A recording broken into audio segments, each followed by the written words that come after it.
So my name is Travis Gafford. I am an esports interviewer in the League of Legends space. So I've been covering League of Legends esports for the past 12 years.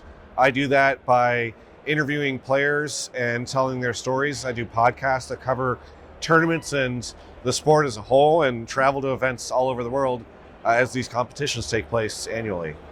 I got into Magic about a year and a half ago. As we were getting out of the pandemic, I had felt like a lot of my friendships and connections had kind of atrophied. I'm sure a lot of people felt this way.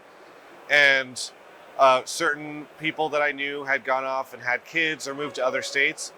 And a friend of mine who I'd kind of lost touch with for a little bit invited me out to draft with his friend group at a training facility for one of the esports teams in Los Angeles.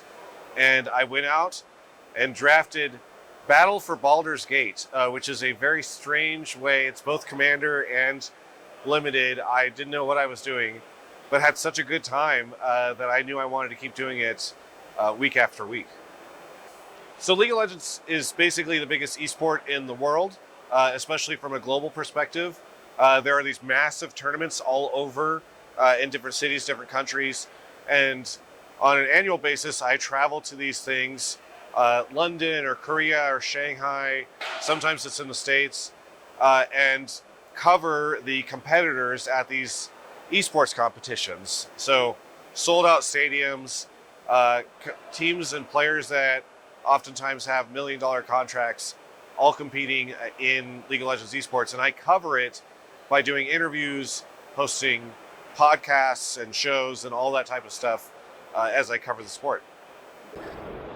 I cover the sport because even though I have enjoyed playing League of Legends at times myself, I'm not good enough to ever compete. And so this is kind of my thing. I like to cover it and tell the stories of the players and competitors. Yeah, I absolutely feel like Magic the Gathering fosters friendship and community.